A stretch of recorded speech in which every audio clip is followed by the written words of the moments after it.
I am, Oh, and the recording has begun. So, um, great. Okay, so I'm just kind of shifting. I wanted to check my email and make sure there wasn't somebody having technology issues. And it looks like we're in good shape. So, nope. Okay, cool. All right. Well, my name is Kim Sherman Labram. I'm with the Idaho Small Business Development Center. And I know Cassie knows who we are and what we do, but David and Isabel, do either one of you know about the SBDC and our services? I don't know. Oh, okay. Well, great. Because I'm going to give you the quick nickel tour. The So Reader's Digest version.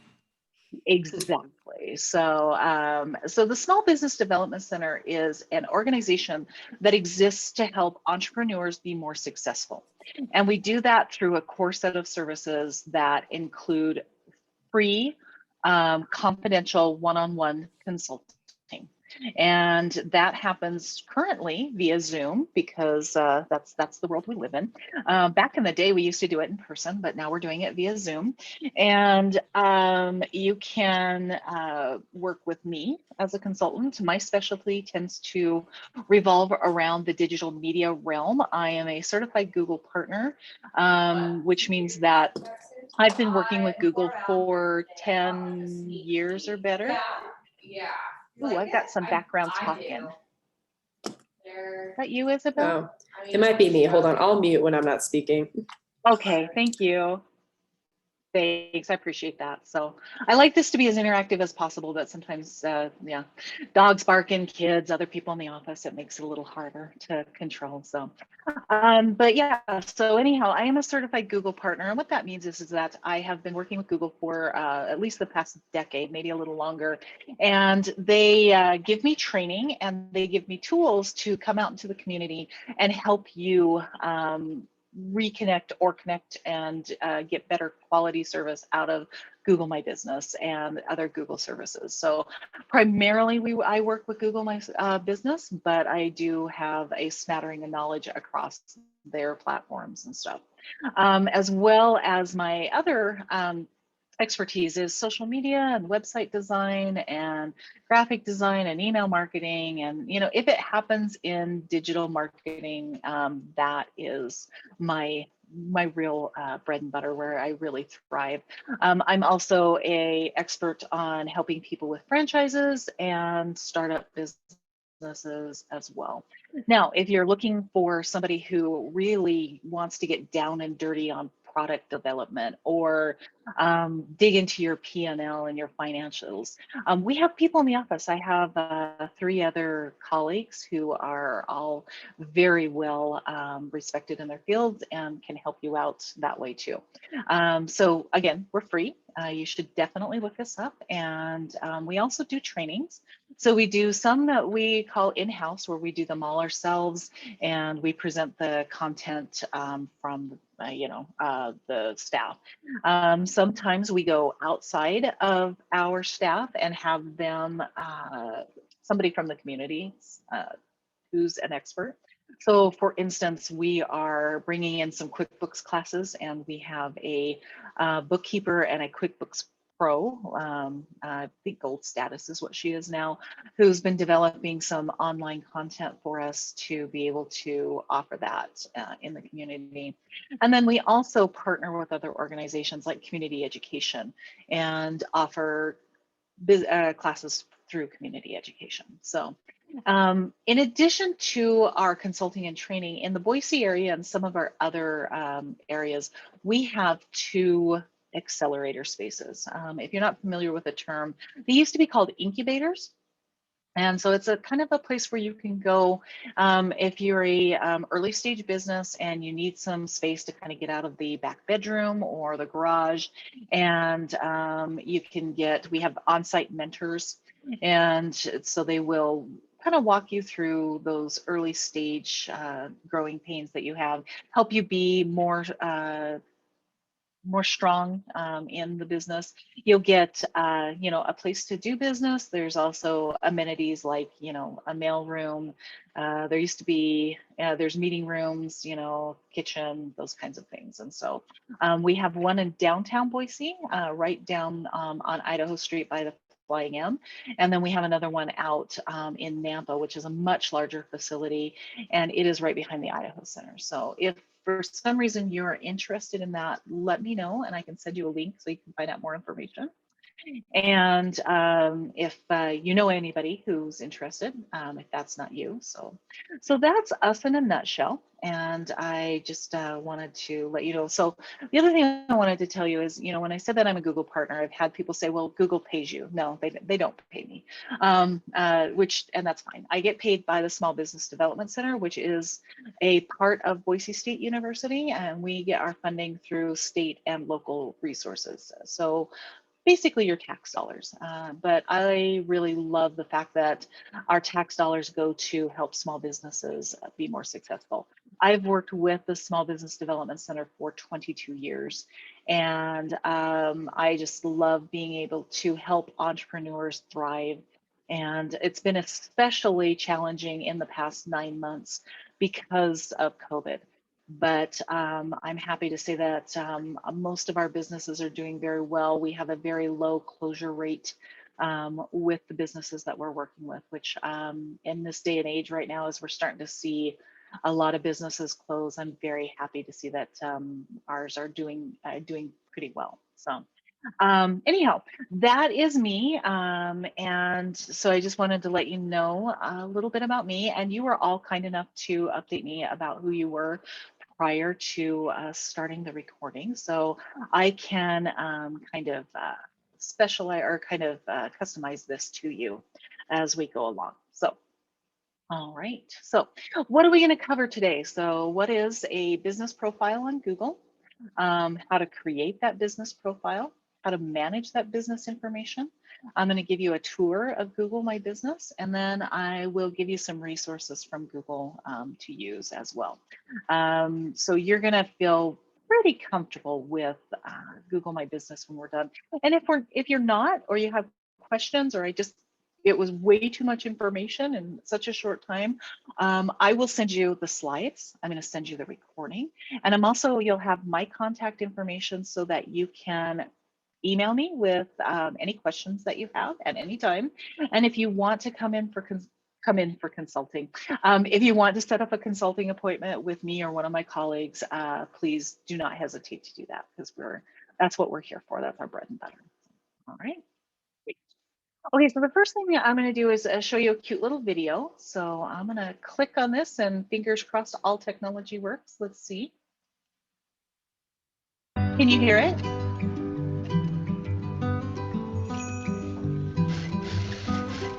My name is Vince. This is my shop. I opened Village Tailor and Cleaners in 1977. I arrived in New York 4 years earlier from Italy. It was me, my brother, my mom, and my dad. My mother taught me how to sew. When I opened the shop, the first person I hired was my mother. This is Bruno, the store mascot. My little advertisement. As a business owner, you're always thinking, how can you do better? I noticed that customers come in with the clothes in one hand and the phone on the other, always looking up information. So I said to myself, we have to put this store online. Google lets me decide how the shop shows up. I pick photos, I can post special hours, anything. I made this website in 10 minutes using the website builder. And I'm not kidding. Now people walk in and I'm always asking, how did you find us? They used to say, I saw Bruno, so I came in.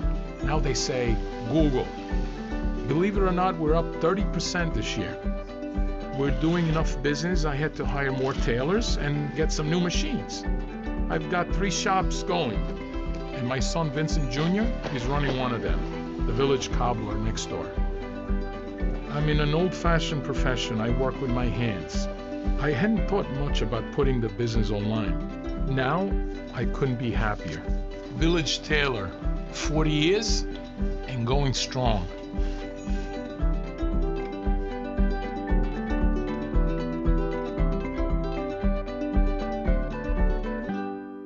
Okay, can I just say, how did 1977 be 40 years ago. I that wasn't 40 years ago. How did that happen? Okay.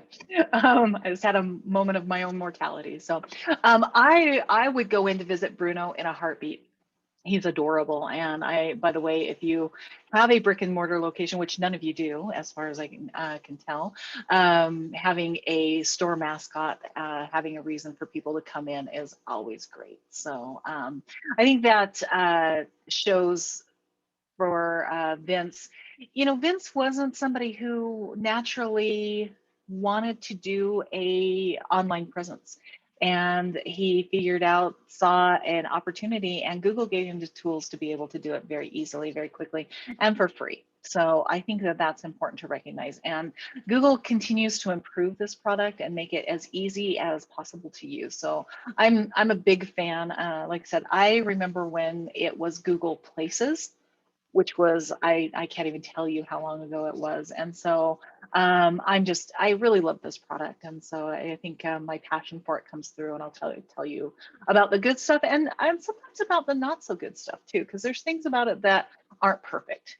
They're improving, but you know, I want you to know that it's not just, not everything is perfect, and that's fine. So, okay.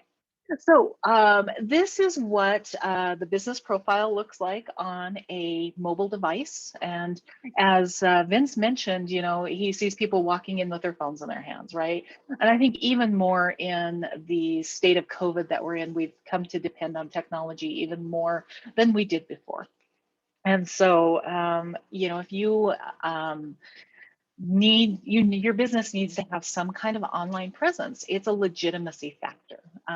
People don't really take you seriously unless they can kind of look at you and look at your bona fides. And one of those things is some kind of listing on, you know, Google, on social media, on a website. And so if you don't exist in those places, then people don't think that you're a legitimate business, and that can hurt you. So for those of you who are familiar or not, this is what a Google My Business profile looks like to an outsider looking at your business. It gives you your name, the photo and videos. They can look at reviews. They can look at an overview of the business, its location, the hours, quick links like going to the website or getting directions or calling. So does this look familiar to most of you? You can just nod, you know, okay. Or if you haven't seen it, okay. I was gonna say most of us have probably seen something like that. So, and this is what it looks like when you're on a desktop, right? So it comes up on the side over there and has all the same information. You can see the one thing that is expanded is you get to have the little map. So one thing I wanna clarify is Google is a giant corporation, right? Multinational, global, however you want to describe it. And they have different departments, I guess is one way to put it. So the Google My Business department and the Maps department are completely separate from one another. However, they cross-pollinate with information from one another and other places as well. So, and Google Search is a different place, and Google Mail is a different place, and the Google Calendar is a different department. So when you talk about, I talk to Google, it's really, well, what part of Google are we talking about? So Google My Business and Google Maps are probably one of the most linked sections over at Google, because like I said, they share information back and forth. So if you don't have a Google My Business listing, but your business shows up on Google search and people start to talk about it, it has some social media action going on, Google will make a listing for you. And it'll show up, and it may not be accurate, but it'll be on Google Maps. And so you'll start to see it. And sometimes even a Google My Business listing will be created if your business has been around long enough. So, but it probably has inaccurate information. So the best way to get that information and make it more accurate is to claim your Google My Business listing if it already exists and make the changes there. And then they will obviously be active on the Google My Business profile, but they'll also filter over to Google Maps. So I don't know about you, but have you ever looked up a business on the map and they're the little pins in the wrong place, right? And so, by the way, you as just a user of Google can change and suggest a change. So if you know that there's a business that their pin's in the wrong place or their hours are wrong or something like that, you could submit changes right on the listing. And I've done that. Yeah, Cassie, go ahead and unmute yourself. So my business doesn't really have an address except for my house. So That's fine. what do I do for that?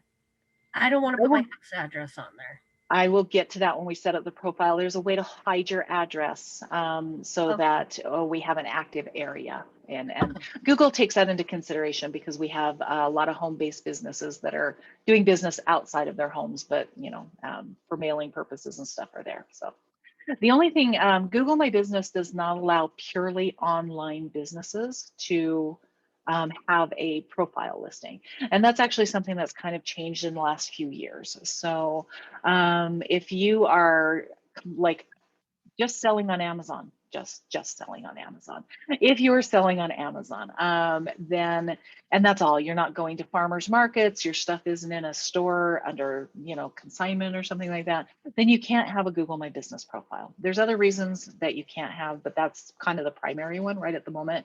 You all qualify because you either, like Isabel, I can see she's in her office right now. David's already told me that, he's a realtor, so he goes out and does business. Cassie is going into schools and putting on, trainings and stuff in various locations and whatnot. So you all qualify for a Google My Business profile. So.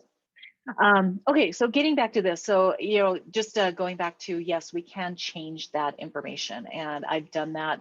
I had a client who was in Glenns Ferry, and she ran a little bed and breakfast in Glenns Ferry, and the pin took me to the cow pasture next door, which is not very handy, but I'm a smart girl, so I was able to go. I'm pretty sure it's that house over there. But when we got into her Google My Business listing, we were able to move that pin.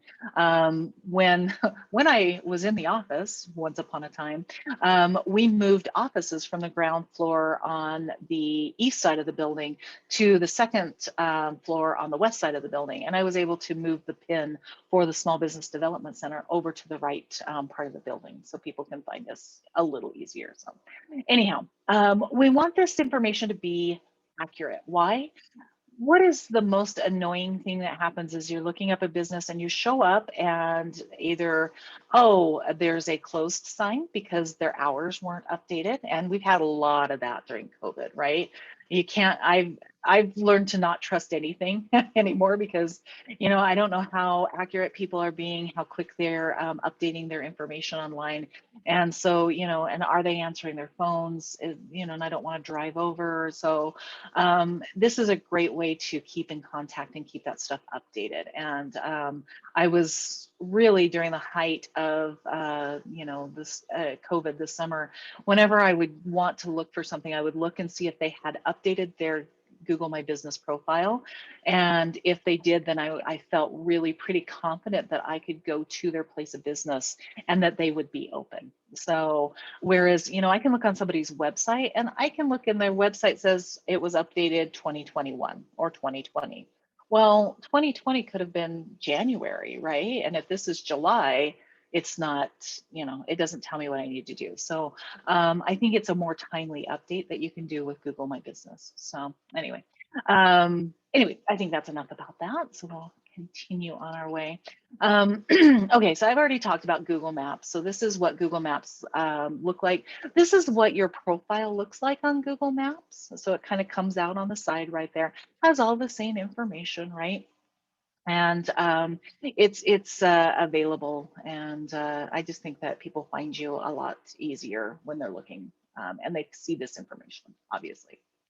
Okay, one of the great things about Google My Business is that it works on all platforms. So it works on mobile, it works on desktop, laptops, tablets, whatever, and it displays correctly. So I'm sure we've all had that opportunity where we've looked at somebody's website and we've had to like squeeze something out to read the print, right? That means that the website has not been mobile optimized. And if it's not mobile optimized, that's actually really bad for the SEO.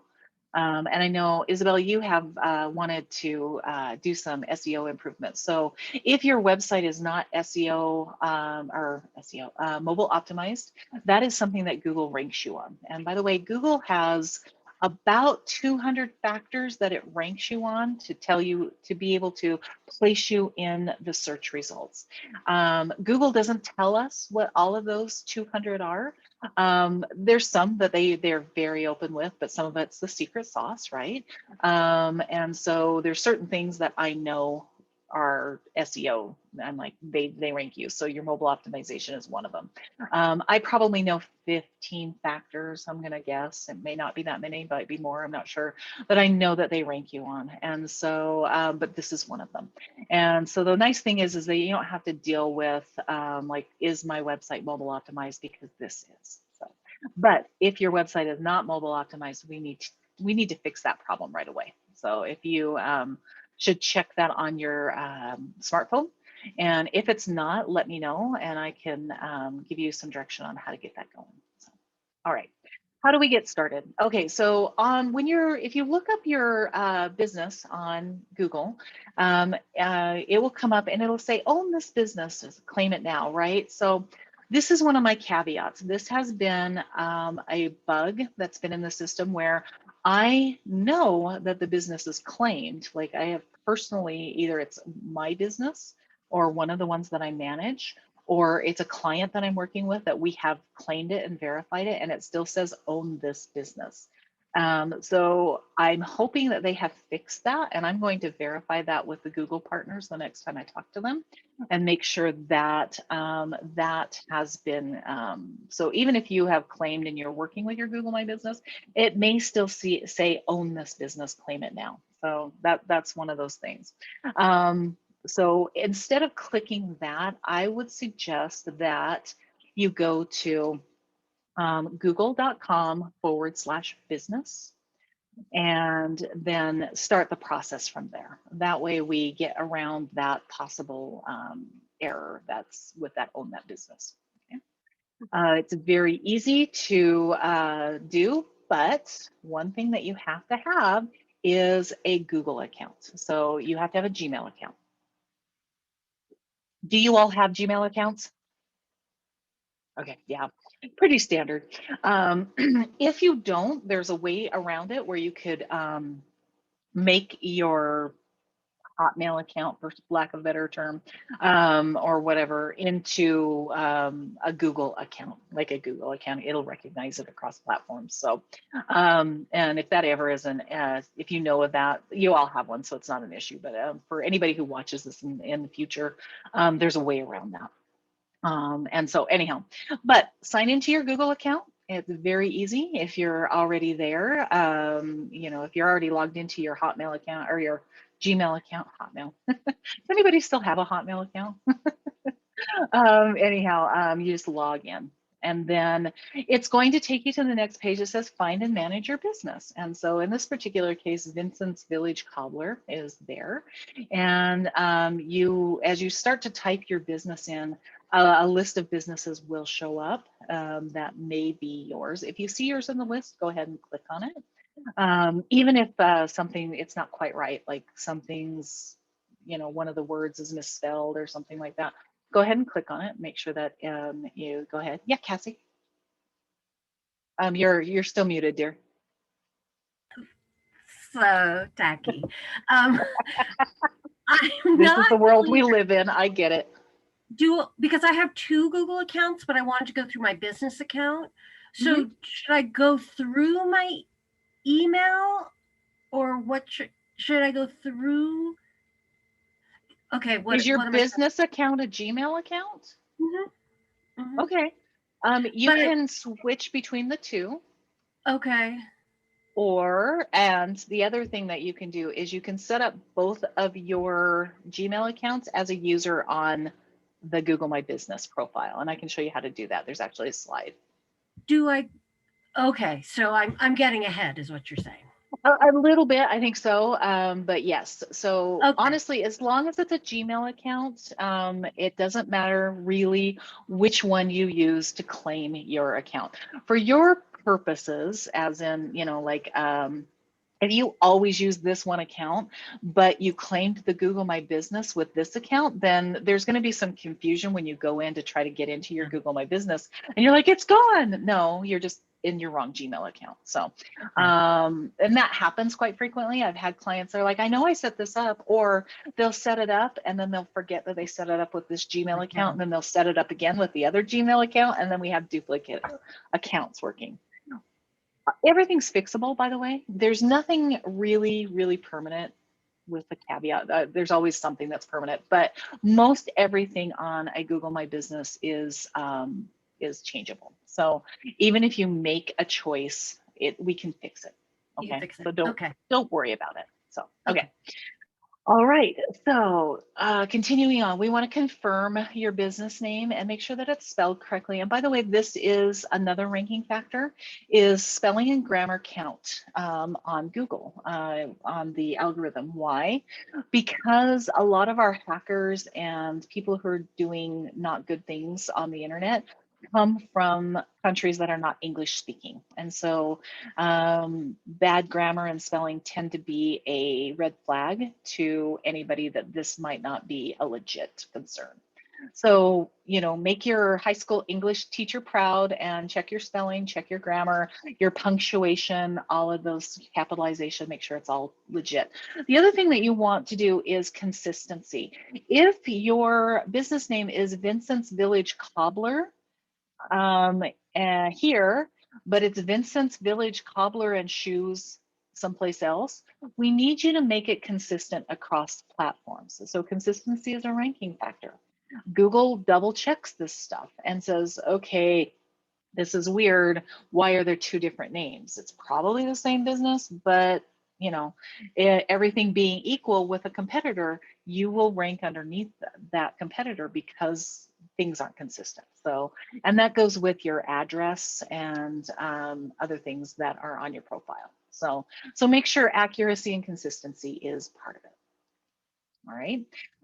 Category. So everybody gets a category or multiple categories, actually. So as far as I know, there's no limit to the number of categories. Now, the categories are predetermined by Google and they do change. So if there's not a perfect category for what you do, like Cassie, you're going to have a really hard time finding a category that really matches what you do. Let's face it. Whereas David is a realtor. Realtors have been around for a very long time, so they've got a category, obviously. I will tell you, when the SBDC first started doing this, there was not a category for business consultant. So I was a government entity, I was a nonprofit, I was training and education, and there might have been one more because it was kind of like, but none of them really said what we are. And then one day I went in and looked and suddenly there was a business consultant category. And I was like, oh, that's my category. So, and I chose that one. So I think that's, anyhow. So pick the category that best fits you.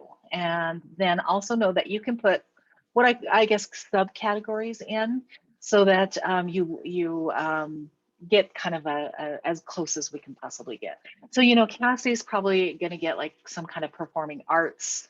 I can't remember all the categories, but, you know, performing arts is probably going to be, she's probably going to have some kind of education in there because she's doing education, but there's not going to be something that's very specific. Isabel, I'm positive there's some kind of promotional something or other in there, right? Because you're doing promotional items. So, but you know, there's not going to be necessarily exactly, I don't think, but we'll get to that. So, okay, onward and upward.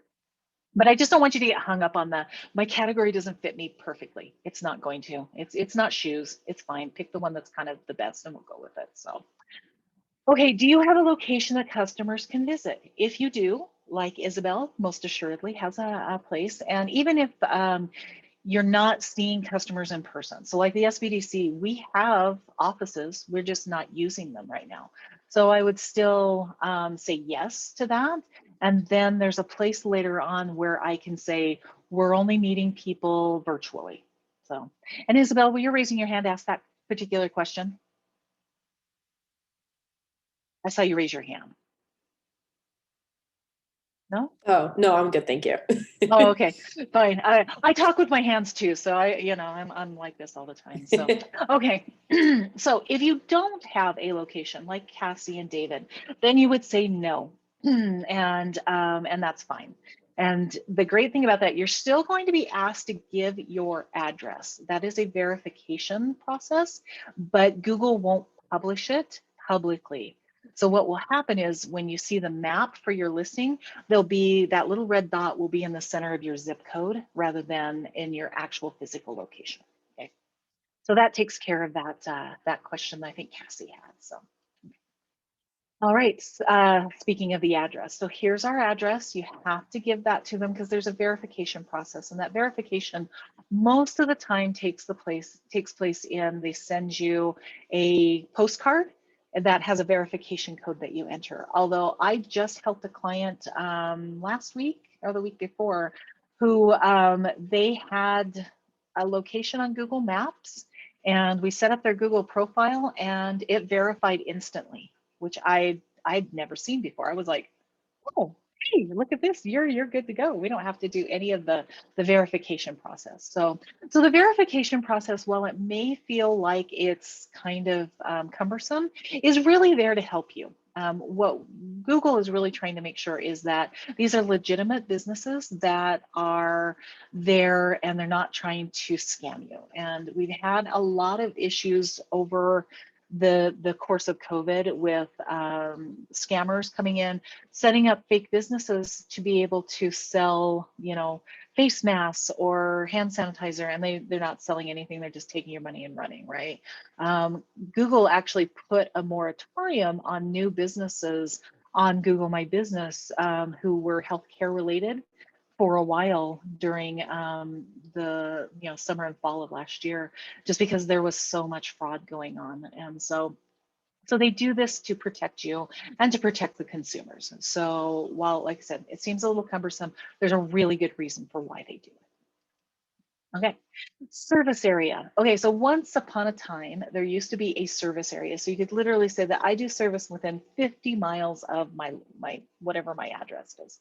They've eliminated that, and now it's a service area based on geolocation. So you can put in particular cities that you work with. So David, this is probably very useful for you, whereas you may not work in all of Canyon County, but you may specifically be looking at Nampa and Caldwell, right? But you're not going to go to I don't know, Parma. Well, Parma's not Canyon County, but you know what I'm talking about. You may not want to be out in all of those areas. So you can put very specifically cities that you want to work in, or you can do counties. So if you wanted to do counties, you can also do states. So if you're doing business in all of the Pacific Northwest, you could do Idaho, Montana, Washington, Oregon, right? And get all of those in there. So there's a wide variety of things that you can do. There's even areas of town. So then there's not a lot of them for Boise right at the moment because we don't have a lot of different areas. But if you think about New York is a very, very large place that has, the different boroughs. And so if somebody's in Brooklyn, they might not necessarily want to go all the way to Queens to get a donut, right? They want something. So you can be very specific if you're in a much bigger city about the area that you're serving.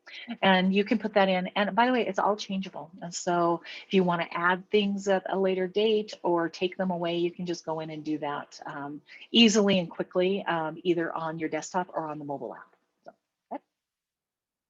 All right, your business contact information. Obviously your phone number is there. So, and it doesn't matter, landline if you still have such a thing. Mobile is fine, and so you'll put that in. Website, if you have your own website, this is where you would put it. If you don't want a website or you don't have a website, there's an option for that. There's also a free website that Google will give you based on the information that we put into Google My Business, and it is a decent website. It is kind of more of a landing page, and I will talk a little more about it when we get to that section. So how many of you have websites already? I do. Okay, so everybody has a website, so that's actually something you don't need to worry about. So, but if you did, it is an option, and it is a pretty decent option. They've improved it significantly from when they first rolled it out. So I'm a big fan of it now. I will admit, I wasn't a big fan early on, but it is so improved, and they made it so easy. So if you know a small business that doesn't have any funds and they need to get online, this might be a really good solution for them too. So, okay, onward and upward. So verification. So I mentioned the verification comes via postcard most of the time. Now, there have been verifications where I've worked with somebody and they've called them, and because they've already been established online. And like I said, I just was on and doing this, a Zoom meeting with a client in Twin Falls. And the minute we got through and hit this section, it just verified it and he was good to go. I was really stunned. I'd never seen that happen before. So there's going to be some kind of verification process. I would guess, if I had to make a guess between the three of you, Isabel, if you don't already have a Google My Business listing, you're already out there, your business has been around for a long time, it's probably going to be the easiest one to verify because you have a brick and mortar location that's been around for a while. Cassie and David's going to be just a little bit different, a little bit harder, but they don't make it very hard at all. So. Okay, the postcards show up in about 5 days, and I used to have a sample, which I do in my office. The postcard's not like a standard postcard, okay? It is flexible, and it has those tear-off tabs that open up and stuff, so sometimes they get thrown away. So make sure that when you put your information in there, put attention Kim or attention David, so that it kind of catches your eye. It does have the Google logo up in the corner, but it just tends to kind of get lost in the junk mail a little bit. So, and I've had people throw them away more times than I can count. So that's why I say, be on the lookout. If somebody else checks your mail, tell them, don't throw away anything that looks like Google anything, okay? Just to make sure, because it slows down the verification process and you won't be able to access all of the cool things that are in Google My Business. Okay. All right, so one of the cool things that has actually, this is really new, is the services section on Google My Business has been there for a while, but it's always been something that you've had to put in yourself. So you'd have to go in and say, I offer, whatever, design services, or I offer whatever. Now, based on your category, they will give you a certain amount of services that are common to that particular category. So for David, he's going to have certain, I would bet with his, he'll have services specifically like, I guess what, credit repair, mortgage assistance, what other things, what other services do realtors help us with? Oh, with It's buying and selling. been 20 years since I bought a house, so you have to help me out here. Yes, buying and selling, consultation. Right. So that'll all be in there. And if there's not, if there are not predetermined ones, you can add a custom service. You can see right here, it says add a custom service. So it's not like the categories where you have to pick from the predetermined ones, it's all there. So, and this, by the way, the more stuff there is on the internet about you, the more important Google thinks you are, right? So that's kind of a ranking factor, is if you have a lot of, and I guess I should say, relevant information about your business, then you tend to rank higher than competitors who don't have very much out there. So the more that you can fill out your Google My Business profile, the more likely it is that you will rank above competitors and you will have a larger digital footprint. Okay? So fill out your profile as fully as you possibly can. It will work for you and it will do good things. Okay. Business description, you have 750 characters. Write a good business description that tells about your business, and really make sure that you're writing it to kind of talk about, I would leave out, that kind of forward-thinking vision of, let's say, like Cassie wants to educate all of the children and show them how great theater is, and tell them how they can better their lives through using theater as a communication tool or something like that, right? But that's a very kind of esoteric way of describing the business, right? It doesn't tell me what she does other than they educate. So she should say, I use the Readers Theater platform to educate and teach children about theater and how to better interact with socially with their peers, and and we do that through a series of trainings and online components and la la la la la. You see what I'm saying?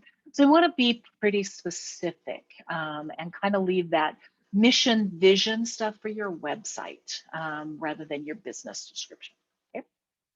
And if writing is not your thing, let me know, and I will be happy to review and wordsmith whatever you've got and give you suggestions for improvement. So that's one of those. It's not, that happens to be one of my personal specialties of things I can do. It's not necessarily everybody has that skill set, but I spent a lot of time as a frustrated English major, so I learned a few of these things as we went along. So okay.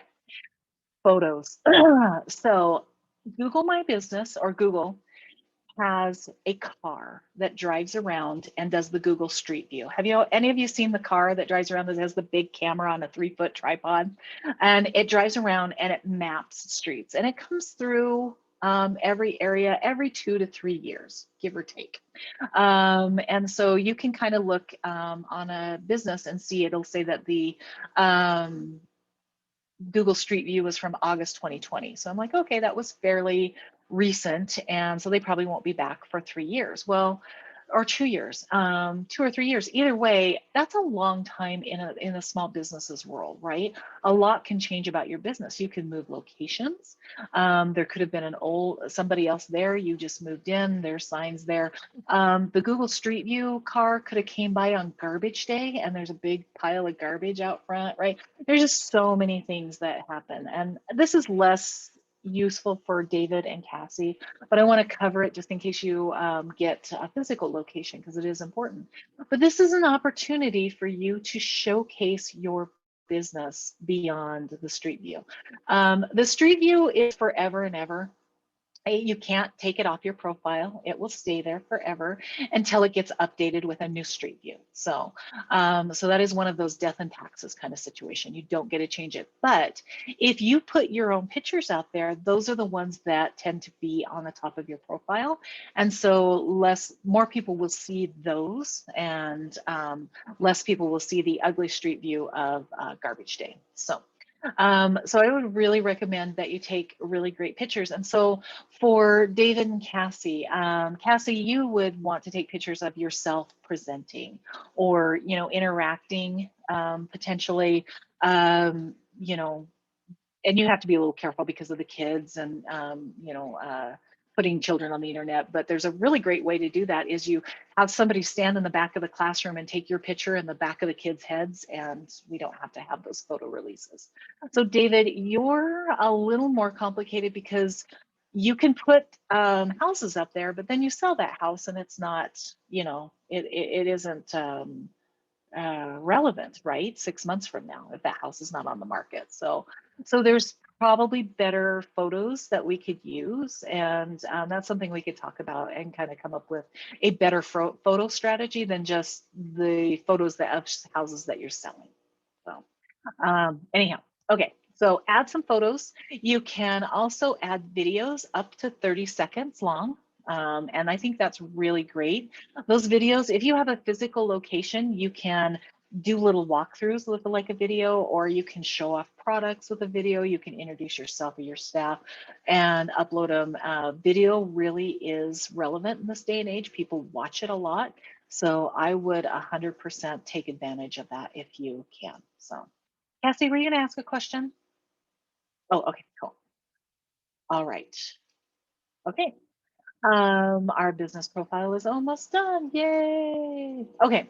So this is what the dashboard on the computer looks like, right? And so if, and by the way, there's a mobile app that you can use on your phone. And it is fantastic. And I'll get to that in a moment. I use them both interchangeably. I'm of an age and a vision impairment where I want a big screen. So most of the time I will sit down at my computer. But there are times when I'm on the go. And if you were to look at the Idaho SBDC's Google My Business profile and look at the pictures, there's actually pictures that I took one day as I was leaving work of like the front office and the door and everything. And I uploaded them to the profile as I was walking to my car. So there's cool things for both ways. So depending on how you want to do it.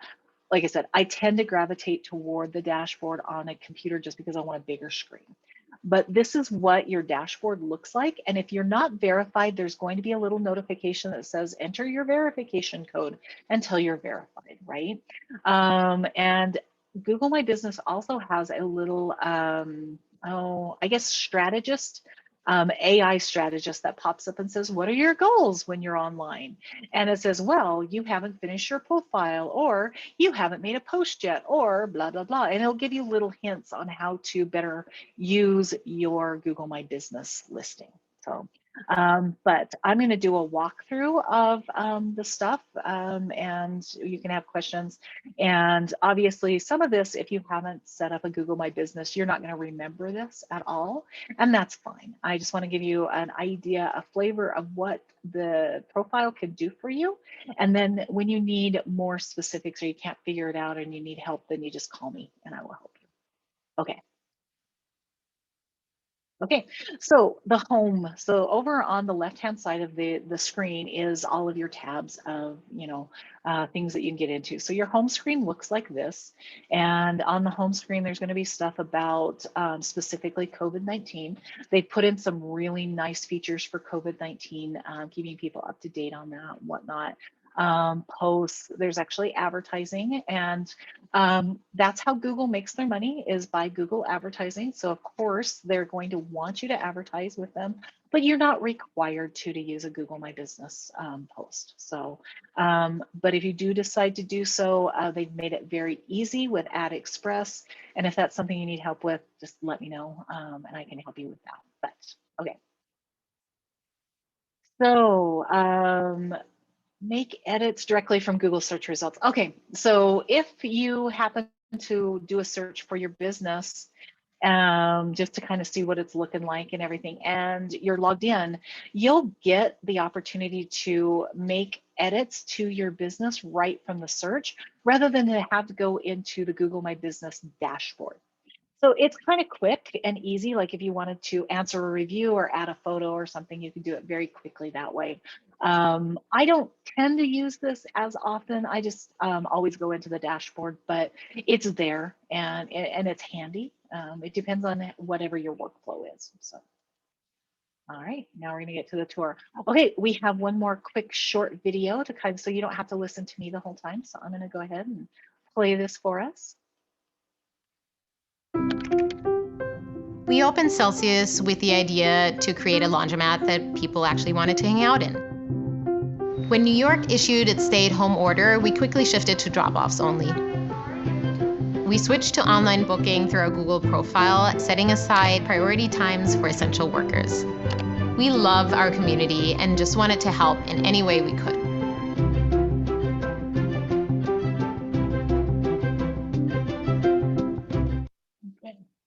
So I think that's a really nice video that shows how businesses have had to pivot in the face of COVID, right? We've all had to adjust how we work, and they did a really wonderful job, and then used their Google My Business profile to highlight it and get the information out to their communities. So I think that's really important. Okay, so let's go into and take a quick tour of your profile.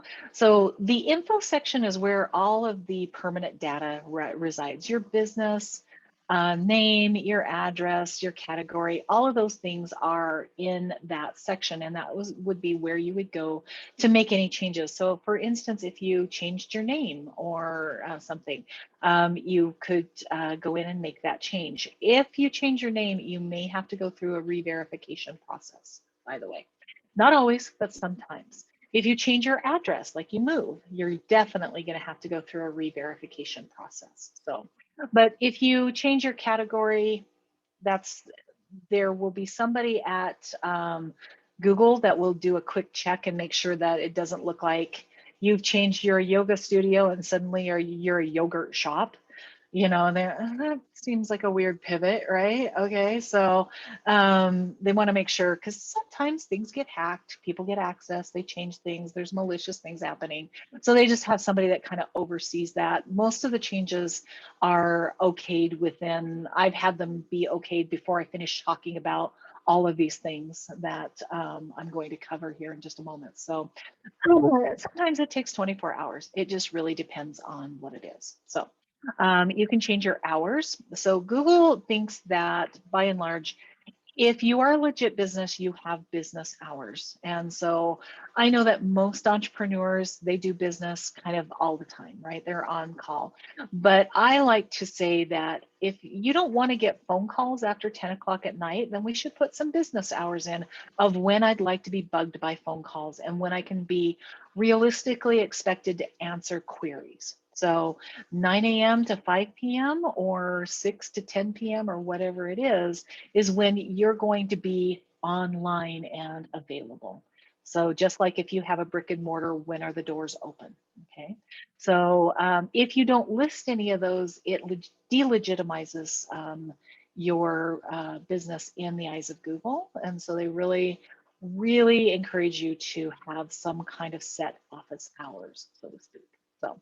But the cool thing is that you can have your set hours, and then you can also have specialty hours, like for holidays. And then there's also another thing that it's called, I've got a slide on it, I'll get to it in just a second, but it's very specific to like COVID stuff. So, but you would go into this and make those changes. And when you're in there, you just click on the little pencil beside the item that you want to change, and it'll bring a pop-up up, and then you can start making those changes. It's very easy. It's very intuitive. Okay. If your service area changes or you want to add or subtract to it, this would be, again, where you would go and do that. I talked about the hours already. You can put them in Monday through Sunday, closed or open, whatever it is that you want to do. Then the more hours, that's what it's called. The more hours is the one that is pretty relevant to COVID-19. So you think about, we've got senior hours or online operating hours, pickup. It's not just COVID-19, but when they rolled out this feature, it was very specific to COVID-19. So, but yeah, so you can see that like if you had a restaurant, the kitchen's only open from here to here, right? But we're still open for, consuming of alcohol or whatever after whatever. So that would be senior hours for, people, you've got the drive-through. So kind of cool. I think that's a really neat option that they rolled out recently. So as I talk more, my voice continues to leave me. So, okay, profile short name.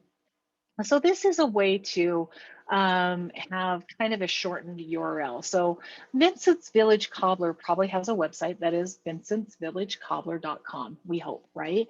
But it might not be. Vincent's Village Cobbler might already be taken. And so maybe he is Vincent's Village Cobblermanhattan.com, right?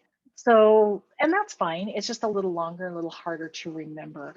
So the shortening, the profile shortening that Google gives you a shortened URL that you can use, that you could put in the in the signatures of your emails to drive traffic to your profile, or you can use it to if you want to ask people to review your business after they've done business with you. If you want to put it out on social media, that kind of stuff. So it's just an easier way to communicate and get people to your profile. So it's kind of nice, right? All right, we've already talked about websites and phone numbers, so I don't need to really talk about that. Attributes. Okay, so attributes and highlights are category specific by and large. There's a few of them that are kind of across all of the categories, like identifies as Black owned, veteran led, or women led. So those are all highlights. Then there's the accessibility in the attributes, which is kind of that situation where, you know, if you have a physical location, is it wheelchair accessible? Does it have bathrooms? But not every category has slightly different attributes. So you'll just go in and choose the ones that are relevant to your business. And if none of them are relevant, then don't choose any of them. Okay. So just kind of nice to be able to highlight some of these things and let people know that it's there. Okay, we've already talked about the description. I'm not going to belabor this, but this is where you can change it. So if you were to suddenly change, pivot, add a service or something, you can go in and change your description from when you first set up the business. Hope I didn't blow out your ears. Okay, opening date. So this is a really great way to kind of add some legitimacy to your business. You know, if you've been open for a long time or you've been doing business for a long time, it's really nice to look and say, oh, I've been doing business since 1992. Like, oh, they didn't just open last year. So it is not required that you put it in there, but it's a nice thing, I think, for our human eyes to look at and go, oh, they've been around, they know what's going on, right? So, you know, David is in a highly competitive industry. What are there, 5,000 realtors in Idaho? Is that right? Is it just in the Treasure Valley? Just in the Treasure Valley.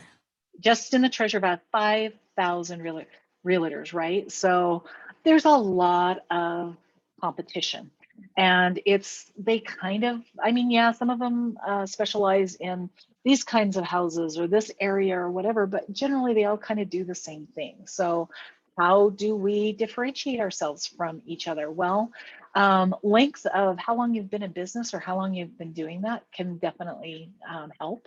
If I really probably want to find a realtor that knows the ropes rather than somebody that got their license last week, potentially. So anyhow, so that's one of the reasons why you might want to put opening date. If none of you have this, but if any of you had a future business or like you're getting ready to open a business, there's actually an opportunity where you can put in a future opening date. And so you can set up your profile and get it ready to go. And I've done this with a couple of my clients that were opening businesses, and we were able to put the future date. And I just thought that was really cool. So, okay. If you take appointments, so if you look at the Idaho SBDC's Google My Business, we actually have a link that directs you to our website that where you can make appointments and request consulting. So you can put appointment links. And so this also helps with, for a lot of small businesses, they're by appointment only, right? They don't really have a brick and mortar place. They're meeting people like David's meeting people, right? And so you can put in, if you have a way to make appointments on your website, you can put this right there and use that as the by appointment only kind of option if you want, right? Anyhow, I think it's just pretty handy. There's also a booking, and we'll get to the booking in just a moment. So this one right now. So booking. So for people who like hairstylists, nail techs, anybody who their business runs just on appointments and they have booking software, then you can integrate that. Last time I looked, and I will admit it's been a little bit, the last time I looked, Google was working with at least 30 booking platforms. And so if you go in there and put this in and say, this is the booking platform, it's automatically integrated with your profile. Whereas the appointment link, you click on it and it takes you to your website. It's not quite as smooth as the booking if it's one of the services that Google has partnered with, and they've partnered with most of the major ones. So it's really cool to have that, and it'll actually show up on the profile that we have appointments available today at 2 o'clock and 4 o'clock, right? So for people who live and die by their bookings, that can be a pretty amazing useful item on their Google My Business. Oh, there we go. Okay, COVID-19. Okay, so post tab. Bar none, the posts on Google My Business are the most useful thing that you can do and keep current. And I will tell you why. They introduced this maybe 3 years ago, and I think it's brilliant. The posts look a little bit like your social media posts, so they can have a picture and text and a link. So the great thing about them is this is a fast way to communicate with your audience, the people that you want to talk to, and also with Google, okay? So when you put stuff out on Google, they start to cache that right away, and it starts to turn up in search results faster than when you put it on your website sometimes. So I think this is a invaluable. If you do nothing else with Google My Business, but do a post once a week, I will guarantee you that traffic will improve. So, and there's some strategy to putting out good posts, and we can definitely talk about that on a one-on-one basis. But you know, what happens is the post will be active on your profile for a week. And meaning that nobody has to click to look at them. They'll just be right there on top while they're actually down on the bottom of the profile. And then after a week, they archive. And then they're still there. They're still working for you. Humans have to click to get to them, but Google has cached them and they're still out there working for you for your SEO and that kind of stuff. So I highly recommend that you spend some time and figure out what things you want to highlight about your business and get it out on a post. So, and there's different kinds of posts that you can do. And we'll talk about each one of those. So there's the what's new. The what's new tends to be the one that I use the most, just because it's a very generic one that kind of covers all my bases. It has a picture, it has text, and it has a link. So I can link it to my website or to an event if I wanted to do that. Although there's another way to do that that's better. If I had new products in my store, pardon me. There's really great things that's kind of the one I use almost all exclusively. But if I were rolling out a brand new product, I would use the product tab and put it out there. If I had an offer like buy 10% on or get 10% off your first whatever, or buy one get one free, or then obviously there's an offer option if you're doing that. If you're doing an event, if you're having an event, that is the one place on these posts that the week-long thing doesn't apply. So if I'm having an event at the end of February, if I were to put an event out there, it would stay active on my profile from now until when the event happens. So that's pretty handy if you're wanting to promote one event and get it out there. You can also, like I said, there's always an option for you to put in a link so that they can go to your website and register at your website or wherever you're taking registration, or buy your item or pick up the offer, whatever it is that you're trying, whatever that call to action is, whatever action you want them to do, there's always a way to get them to do that. And sometimes it's just as easy as call me, right? That can be your call to action. All right, so they don't have a slide for this, but I'm going to mention it anyhow. There is a COVID-19 post that's specific to things that are COVID-19 related. So if your business has been closed and it's just recently reopened for in-person, you can do a post about that. If you are seeing people, but it's masked, or some of my mental health therapists they did a COVID-19 say they were doing telehealth, right? So if it is very specific to the pandemic, to COVID-19 and how you're doing business, then there is a post that is specific to it. And the last I heard, those were getting priority from Google as far as the information being out there, because it is so relevant. People need to know about what's going on, what the businesses in their community. So for instance, if St. Luke's or Primary Health started to have a vaccination clinic, that would be an incredibly relevant C19 post that they could put out, knowing that people are going to be looking for vaccination clinics very soon. that make sense? Cool. All right. But if it's just we have masks for sale, that's probably not a good COVID-19 update. Okay. So if you're going to use it, make sure that it's relevant to information that people need to get through and survive the pandemic. Okay. All right, I talked about the Photos tab a little bit, but a couple of things I want to mention is specifically that you can categorize, and your categories are preset by the category that your business is. But in general, there's always going to be the by owner and by customer. So once your profile is public, people can upload photos to it. And sometimes they upload good photos and sometimes they don't. There is a way for you to flag a photo that doesn't accurately represent your business and have it taken down. You can't just go in and delete it. Yeah, Cassie.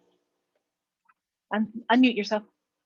So I have kids in my photo, but I have parent permission from them. That's fine. So they're not going to take my photo down just because there's a kid in it. No, not at all. Okay. Okay. Good. No, not that I've ever heard of. Now, things change, so the information that I'm giving you right now could change tomorrow, but for the time being, if you have that permission, we're going to say. Now, if one of those parents suddenly decides that you don't have permission anymore and they go and flag your photo, then that's a whole other situation. So anyhow, but I've had people who, a client of mine who, for some reason, somebody got on their profile and uploaded like pictures of their kids. And I'm assuming that it was an accident, that they just like weren't paying attention and they weren't trying to be a jerk. But I was like, and it was some guy like in Chicago too. So it was like not even somebody here. So it was just very weird. So we went and flagged all of them and took them off the profile, and it got taken down and stuff. So, but Google likes to crowdsource information, and that's how their business model works, right? So they allow people to upload photos, and I think that's great because let's face it, you're one person, right? And if you have fans, and so like I will mention like a local restaurant. Tango's Empanadas. Are you familiar with Tango's Empanadas? If you look up their Google My Business profile, I would say 95% of the pictures are pictures from their people in the restaurant, taking pictures of the food and uploading it to the profile, right?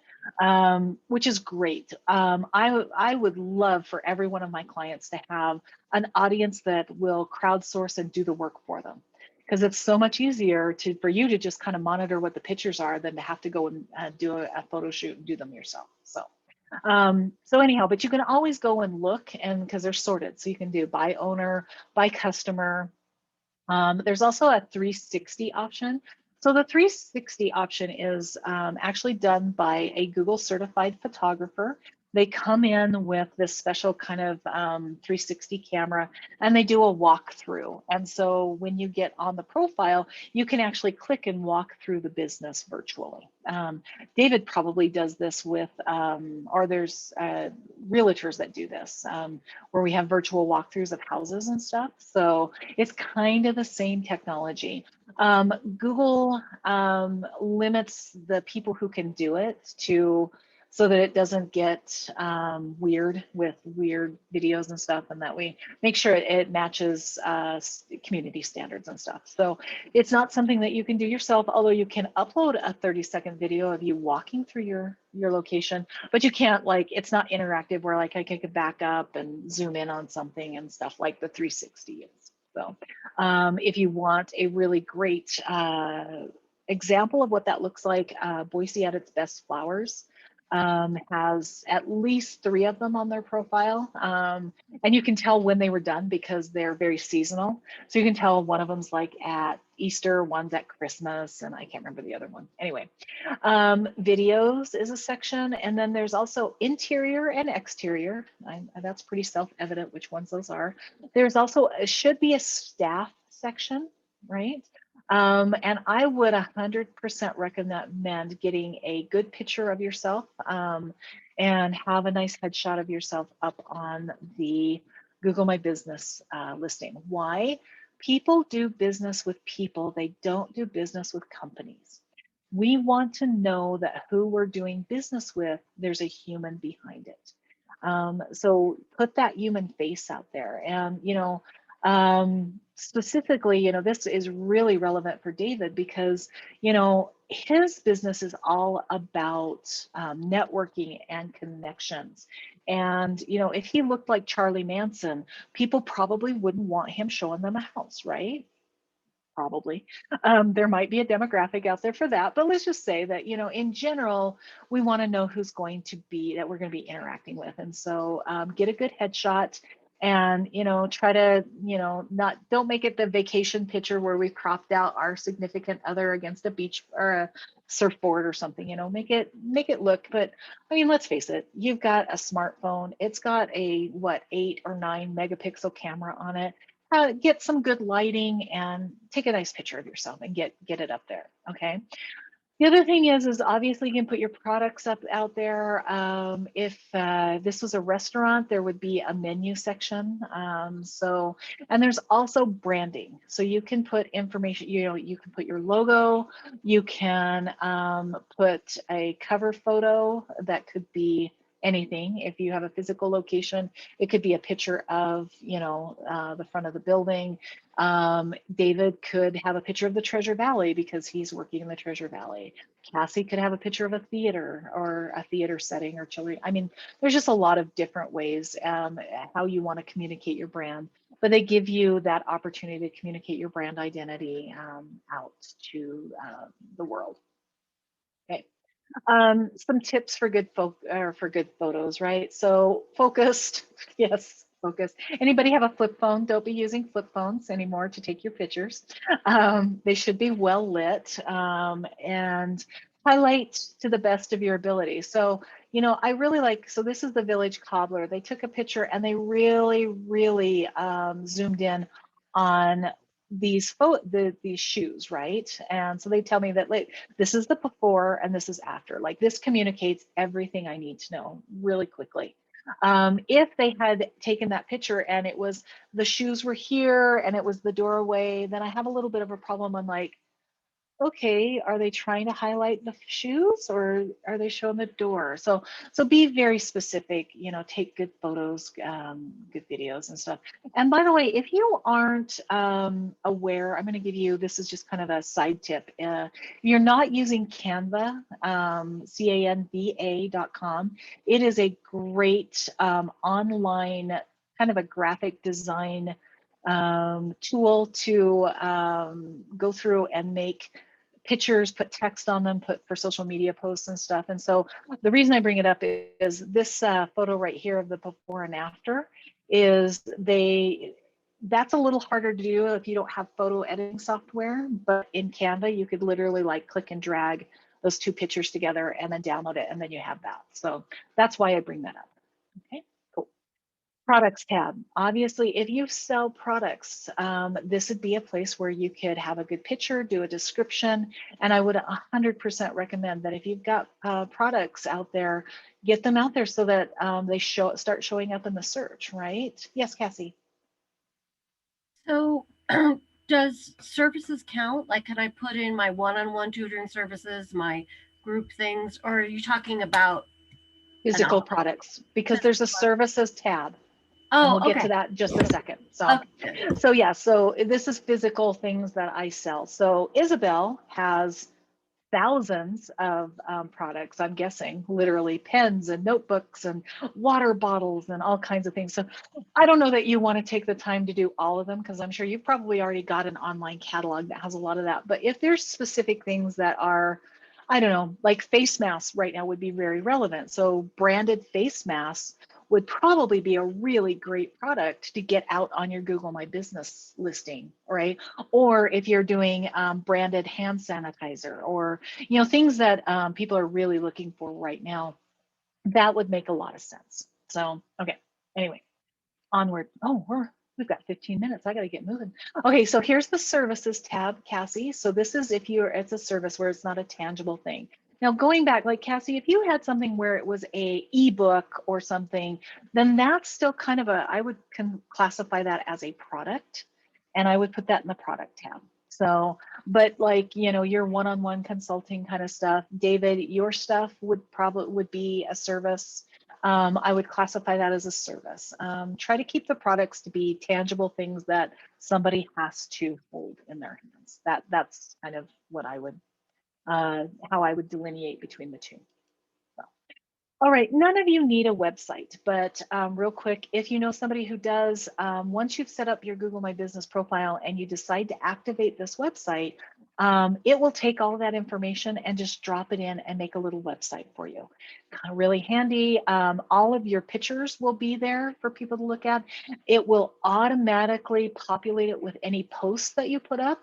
And so your website will have like a header, it'll have this information like the get the quote, and then underneath it'll have like your 3 most current posts, and then you can look at the rest of the posts, and then there'll be pictures down below, reviews, and then I think there's a footer on how to get hold of you. So it's a very basic website, but it can be incredibly useful. It expands that digital footprint and helps people find you. So if you don't have a website, go ahead, and if you already have one, then ignore this. Reviews. So let's talk about reviews. We've all at one time or another left a review. We've all probably gotten a bad review at one time or another. So reviews, I would say 99.9% of the time are another one of the items on the Google My profile or Google My Business profile that are permanent. They're there forever, almost. And I say 99% of the time. Up till about 2 years ago, I would have said 100% of the time that they never take down a review. But I have actually been worked with a client who had fraudulent reviews from a local competitor who every time she would get a new review, her competitor would come in and do a competing negative review. And so I was able to walk her through that with the Google My Business partners, and they did the research on their end, determined that those were not legitimate reviews, and they took them down and they took them off her profile. But that is the one time in the 10 years that I've been doing this that I've ever heard of a review being taken down.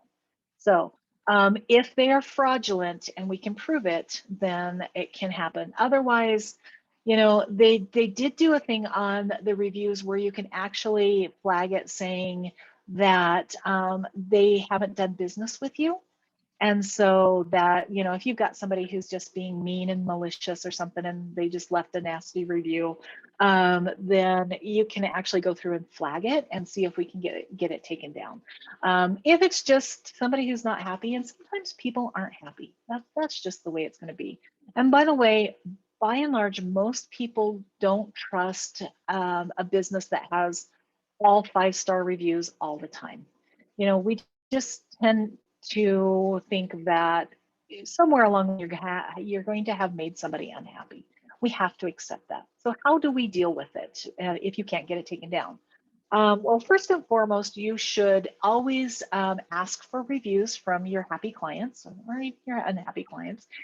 You cannot incentivize the reviews, okay? So you can't say, hey, I'll give you a coupon for 50% off the next time if you leave us a Google review, right? That is against the terms of service. And if Google finds out that you're doing that, they will take those reviews offline. So don't just don't. But you know, you can definitely put the link in your signature on your email, and it says leave us a review, and see if you can get more people to leave reviews. What you really want is if you get a negative review, we probably want to get more positive reviews to kind of bump that down so that it just doesn't show up at the top. The other thing is you need to respond to your reviews, and the Google My Business app and the desktop version makes it very easy. You can go into the review section, you can reply. Now, if you get a negative review, I highly recommend this response. Hi, I'm sorry that you weren't happy with our service or our product. I'd really like to talk to you more about this. Please contact me at. Take this conversation offline. Why? Because it's not just about that particular transaction. It's about the people that come afterward that read this review and they read how you responded to it. You haven't set a precedent saying, I'm going to give you your money back, or I'm going to give you free whatever. You haven't attacked them. You've kept it very professional. You've given them an avenue to be able to address their grievance. And if they choose not to do that, that's fine. If they do, cool, then you have an opportunity to see if you can make it right. But you haven't promised anything. And that's very important, because we don't want to set a precedent where, oh, you didn't like my tacos? Well, fine, I'll just give you free tacos. And then every time somebody leaves a negative review, they get free tacos. That just encourages bad behavior. We don't want to do that. We also don't want to encourage, well, you're a bad person and you were never in my shop kind of situation. We don't want to do that, because that reflects badly on you as a business owner. So don't do that. Take it offline if you can, and then just let natural attrition bop it down to the bottom as you get happier customers. Okay. All right. So a quick question on that, actually, Yes. with the reviews. Mm-hmm. So if our business has, like, say, a lot of 5-star reviews, you mentioned that almost looks like weird. Would that be something that Google would flag, or is it not really like an immediate concern? It's not a Google concern at all. It's a human concern. We automatically don't trust, because of the problems that we had seen with Yelp, having people paid to go in and do reviews. People are starting to not trust reviews as much, and so when we see somebody who has 300 reviews and they're all 5-star, that seems a little fishy. If you've got 5 reviews and they're all 5-star, that's fine. Okay. It's when we start to get up into the, triple digits, probably is when we start, and they're all 5-star. I'm sorry, nobody's perfect, right? There's no way that you can make everybody happy all the time. I'd love to, it's just not going to happen, right? And we as humans look at that and we automatically distrust it. So it's the human perspective, not the Google perspective. Okay, thank you. You're welcome. Okay, so I've already talked about managing your reviews. Please reply to them. And just, if it's a good review, thank you. Come again. So happy to see you. If it's a bad one, I've already told you how to respond. It doesn't have to be a dissertation. It can be just acknowledging that that they took time out of their day to review your business. So, okay. All right. Messages. So Google My Business has a messaging option where people can send messages through the Google My Business platform. Good and bad. Okay, so if people message you through this platform, they kind of expect an immediate response. So if you are always online and you are able to do an immediate response, the messages are great right here. If you don't have access, so like for me, I never turn this on because I can't respond to a message while I'm giving a training. I can't respond to a message while I'm helping a customer or a client during a consulting. So I don't turn those on. I let them message me through, email or through our website or whatever. So this is the kind of thing, it's pretty handy for businesses that are real immediate, like your service-based businesses. Like David might want to, and by the way, you can turn it on and off. So you can go in, so if you want to be that available to your customers, and if you're really trying to reach, a younger demographic, then this might be a really good option for you. So it comes through as a text message, but you're not given their contact information and they're not given yours. It just is all happening through that app. So choose whether or not it's the right choice for your business, and use it accordingly.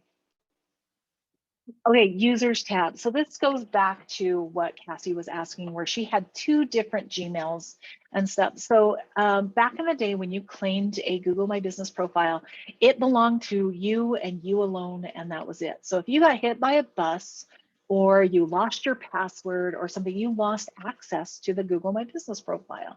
So I am thrilled that they finally added a users tab. And the users, there's 3 different levels. There's the owner, the primary owner, and a manager. And so they all come with different levels of what they can do. So the primary owner is the person who set it up, and well, probably the person who set it up.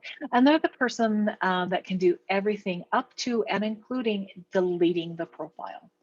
So that's the one thing that you just don't want to give access to anybody to.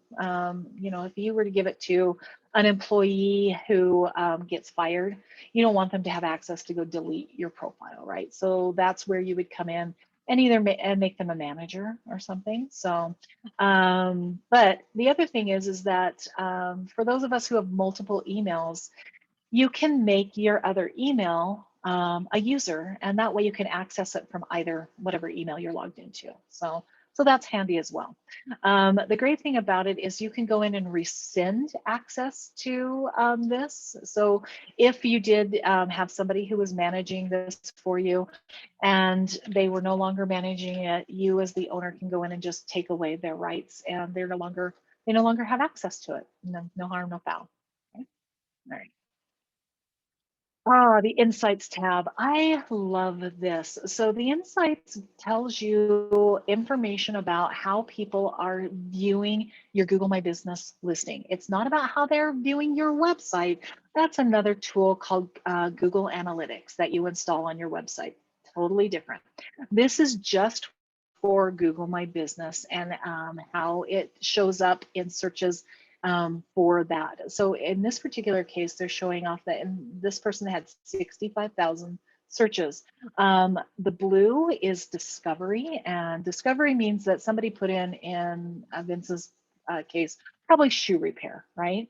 Or cobbler, right?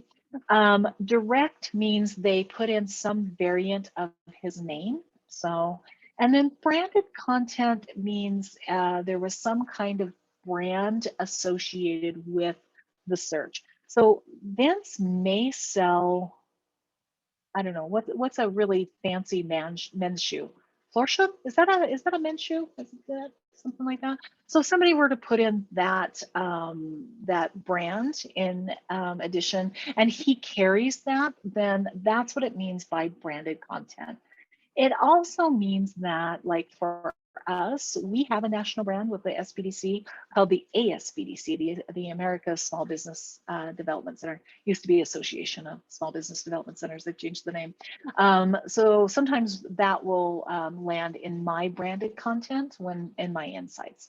So I think it's really important for you to be aware of what people are looking for.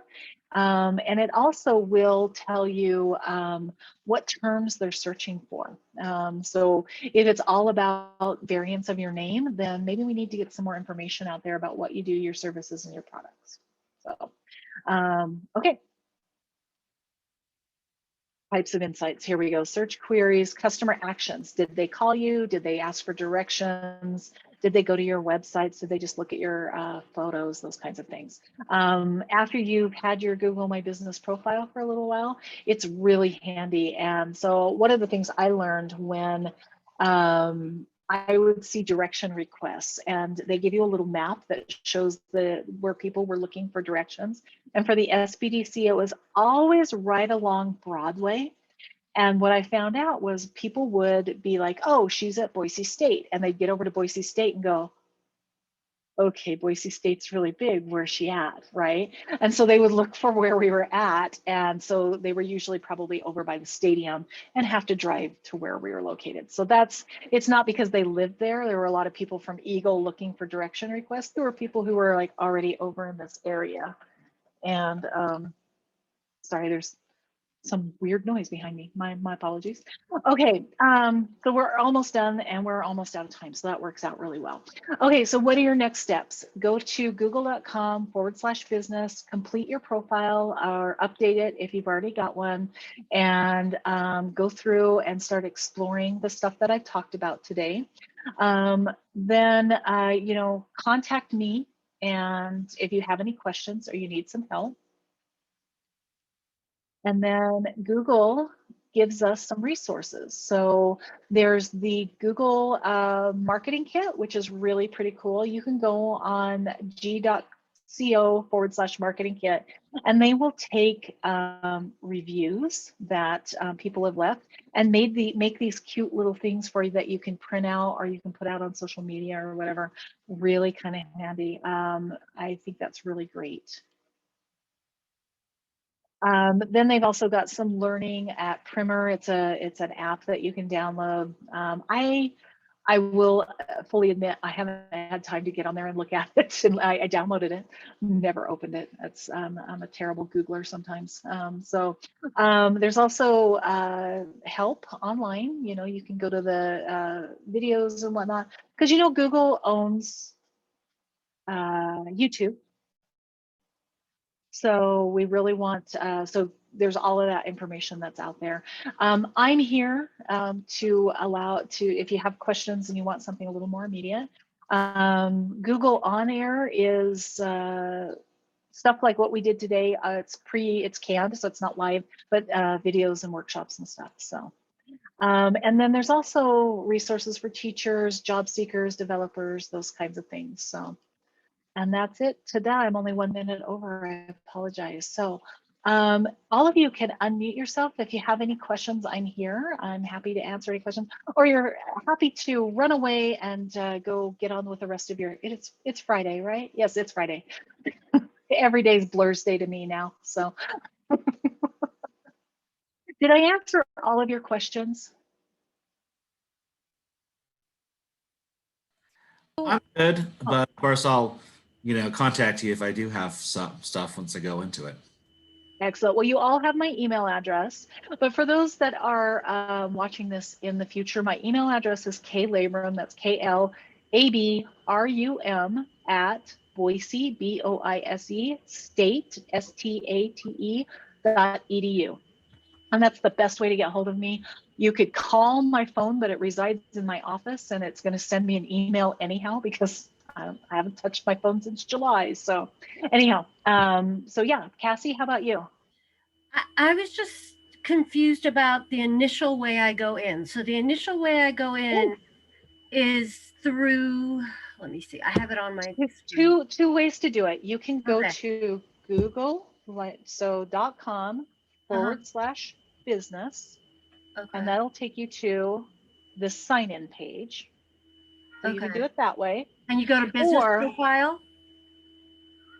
You would go to sign in. Okay. Oh. But if you're already logged into your Gmail account, the easier way is to go click on this little navigation pod right here. It's, some people call it a waffle. It's the, yeah, you click and it gets this little pop-up, the waffle. Yeah. And right there is Google My Business. Oh. And ta-da! Okay. And there it is. That's what I need. Okay. Thank you. That's the fastest way to access it. And you can also, by the way, download the mobile app and have it on your phone. And I've told you, how I use the mobile app. I can do posts from the mobile app. I can do pictures and videos. You can do almost everything from the mobile app, with the exception of like deleting the profile.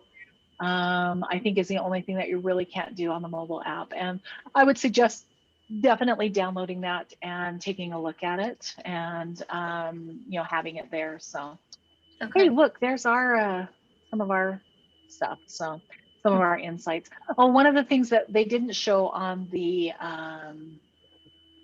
that's weird, they change things up on me every now and again, and so let's go to Idaho SBDC. There we go. I want to go to the insights. So here's our insights. Oh, darn it. They used to give you a listing of what terms people were using to find your business. And they've updated that and it's not there. Okay. Well, that's unfortunate. I'm going to have to let them know that I think they should bring that back, because I think that was really useful to know that people were looking for me for business loans. We don't do business loans. We help people put together the business package. but we don't do the loans. Those go through banks. And so, you know, or they're looking for the SBA. Well, the SBA is our parent organization, or, you know, so it's just, that was good information to have. So I'm hoping that they will bring that back. I know they're doing some changes to insights right now, so it just may not be there right at the moment. So, okay. All right. Anything else? No? Well, thank you all for being so interactive and answering questions for me and whatnot. That makes it so much more interesting than just me being a talking head up here and chatting with myself. So if there's nothing else, I'm going to go ahead and stop sharing, and I'll just go ahead and stop our recording.